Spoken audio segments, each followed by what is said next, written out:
बिजली दरें बढ़ाने का लिया बड़ा फैसला। दर्जनों सरकारी शिक्षक आय विभागीय जांच के दायरे में। धर्मशाला में होने जा रहे आईपीएल के बड़े मुकाबले।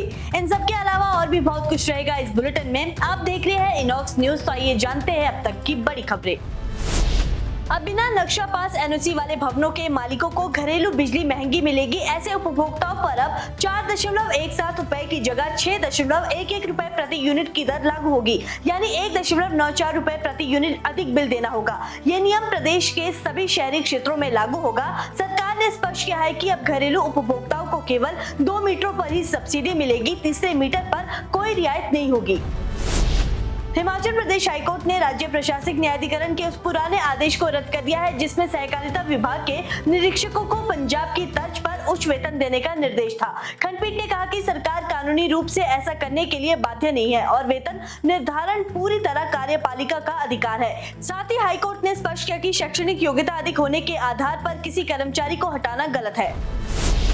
पंचायत चुनाव की तैयारियां तेज करते हुए पंचायतों में मतदाता सूचियों की जांच पड़ताल शुरू कर दी गई है। 28 मार्च तक नए मतदाताओं के नाम जोड़े जाएंगे और मृतक या स्थानांतरित मतदाताओं के नाम हटा दिए जाएंगे। उपायुक्त अपने जिलों के लिए आरक्षण रोस्टर तैयार करेंगे जिसमें अनुसूचित जाति, जनजाति और महिलाओं के लिए सीटों का निर्धारण होगा। वहीं इस बार प्रदेश में कुल 3773 पंचायतों में चुनाव प्रस्तावित है। धर्मशाला स्थित एचपीसीए के अंतर्राष्ट्रीय क्रिकेट स्टेडियम में आईपीएल 2026 के 3 मैच खेले जाएंगे। आईपीएल के दूसरे शेड्यूल के अनुसार पहला मैच पंजाब किंग्स बनाम दिल्ली कैपिटल्स का 11 मई को आयोजित होगा। दूसरा 14 मई को पंजाब किंग्स और मुंबई इंडियंस के बीच खेला जाएगा, जबकि तीसरे मैच में 17 मई को पंजाब की टीम रॉयल चैलेंजर बेंगलुरु से भिड़ेगी। वहीं ये तीनों मैच सीजन के अंतिम लीग मुकाबले होंगे। पश्चिम एशिया में जारी युद्ध का असर अब हिमाचल प्रदेश के खेतों और बागीचों तक पहुंचने लगा है। प्रदेश में रबी और सेब सीजन के बीच यूरिया खाद का संकट गहराता जा रहा है। नेशनल फर्टिलाइजर लिमिटेड से सप्लाई बाधित होने के कारण हिमफेड को इफ्को से सीमित मात्रा में ही यूरिया मिल पाया है। जहां मांग 3626 मीट्रिक टन है, वहीं केवल 900 मीट्रिक टन की सप्लाई हुई है। ऐसे में खाद की कीमत से उत्पादन और किसानों की इनकम पर असर पड़ सकता है। जिला उपभोक्ता आयोग शिमला ने विशाल मेगा मार्ट को उपभोक्ताओं से कैरी बैग के लिए अतिरिक्त शुल्क वसूलने पर दोषी पाया है। आयोग ने इसे अनुचित व्यापार करार देते हुए 15 रुपए वापस करने और मानसिक उत्पीड़न और कानूनी खर्च के लिए 5000 रुपए देने का आदेश दिया है। दरअसल शिकायतकर्ता शंकर शर्मा और नरेंद्र मेहता ने 31 अक्टूबर 2025 को छोटा शिमला के मेगा मार्ट से सामान खरीदा था। बिल में 15 रुपए कैरी बैग के लिए जोड़े गए। विरोध करने पर स्टोर मैनेजर ने दुर्व्यवहार किया। वहीं आयोग ने मार्ट को आदेश दिया कि 45 दिनों के भीतर ये लागू किया जाए।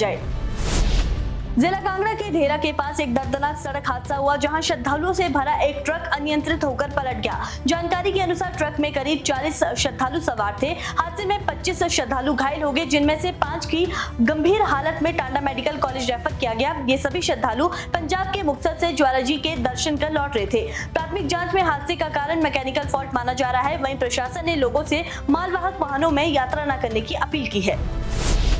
मध्य पूर्व में बढ़ते तनाव का असर अब हिमाचल प्रदेश में भी दिखने लगा है। कच्चे तेल की कीमतों में उछाल के चलते नायरा एनर्जी ने पेट्रोल और डीजल के दामों में 5 रुपए प्रति लीटर की बढ़ोतरी कर दी है। नए दरों के बाद पेट्रोल 99.81 और डीजल 89.59 रुपए प्रति लीटर तक पहुंच गया है। इस अचानक बढ़ोतरी से वाहन चालकों को बड़ा झटका लगा है। विशेषज्ञ का कहना है कि ईंधन महंगा होने से परिवहन लागत बढ़ेगी, जिससे सब्जी, राशन और अन्य जरूरी सामान भी महंगे हो सकते हैं।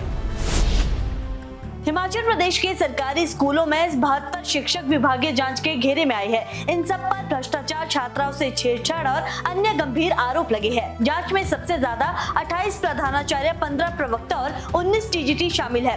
10 शिक्षकों पर पॉक्सो एक्ट के तहत मामले दर्ज है, जबकि कई पर गबन, अनुपस्थिति और दुर्व्यवहार के आरोप लगे हैं। वहीं विभाग ने पिछले 2 महीनों में 11 शिक्षकों पर कार्रवाई भी की है। शिक्षा मंत्री रोहित ठाकुर ने जांच में तेजी लाने और दोषी पाए जाने पर सख्त कार्रवाई के निर्देश भी दिए हैं।